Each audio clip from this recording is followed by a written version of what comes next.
Good morning, everyone. We're with John. What's going on, man? At Larue Tactical, and we have the MRGG. Specifically, what are we looking at right here? So this is our LT10 derived from the MRGG program. If you're familiar, it's the mid-range gas gun SOCOM contract that I want to say 5 or 6 years ago they opened up. What you're looking at right here is our 20-inch 6.5 Creedmoor. If you're familiar with the Larue product line, there's a couple changes to the typical Predatober line that we've been offering. Main changes would be an ambi-lower, so you've got a bolt release on the right side and you've got ambidextrous mag release on the left. This particular model has a fluted barrel, so our 6.5 Creedmoors will come with the fluted barrels. We typically offered on the Predatober a 2-position PST gas block, so for suppressed and unsuppressed fire, whereas with the LT10 we've got a fully adjustable gas block. So you tune it to whatever suppressor you've got, and obviously. Is it like a click adjust system, or is it just like turning? It's just turn and go. Okay, so gotcha. no clicks. The biggest other changes are we're running Radian furniture, so we've got a Radian Talon, a Radian Raptor, and then forward assist. And it's really again, it's very similar to the Predatober, just an updated and obviously a more fine-tuned version of it. The last thing that I think is probably worth pointing out is we've got a new muzzle device on it, which is a little bit slimmer than our traditional Tranquilo, and then the last thing that's probably worth mentioning is this, what we call the SAM device. If you look at the previous iteration Predatobers, the handguard mounts directly to the upper receiver. What this plate is doing is just giving a little bit more rigidity in regard to deflections. So again, right now we've got the 20-inch 6.5 Creedmoor, which you're holding. Hopefully in the next couple months, the 308 model will be out. So this is a 16-inch 308. Correct. Currently, the 20-inch 6.5 Creedmoor is on the market. Yes, sir. And then looking forward, possibility of other barrel lengths caliber combos. Yes, sir. So this will be the next variant. As far as I know, will be the 16-inch 308.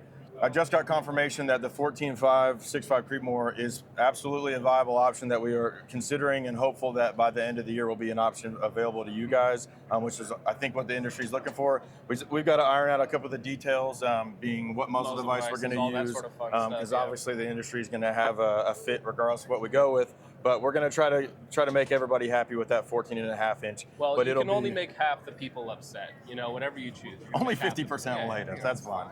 But yeah, it'll be the same exact model as what we've got in front of us, just a 14.5-inch variant.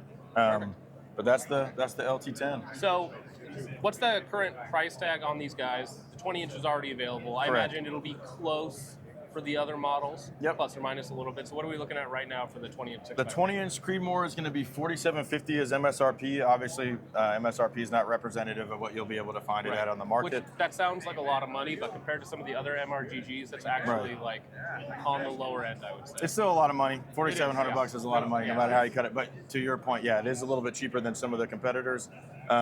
But yeah, I think the 14.5, there may be a small upcharge for the pin and weld. Historically, we've done a $100 upcharge. Don't hold me to that, but if I had to guess, that would be about as much as it would pretty vary. Close, though. Right. Yes, sir. All right.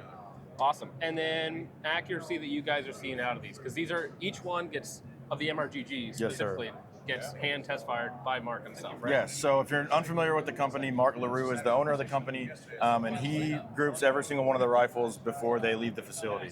He includes a target with the grouping. He measures it, signs it, and dates it. So again, like I said to you earlier, if you're looking for a step of quality control, the owner shooting the rifle is about as good as it can be. Very in tune with his company. He might be a little, crazy every now and again, doing different products, C-Note, but very homage to the C-Note, yeah.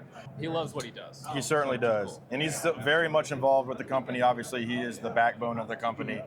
So him grouping the rifles is a testament to obviously the faith that we have in the products that we produce, and Mark obviously has no issue shooting at a bench rest all day. So not a bad job for him. Yeah, no, not at all. But yeah, awesome. Well, I really appreciate it, John. Thank you very much for your time. Absolutely.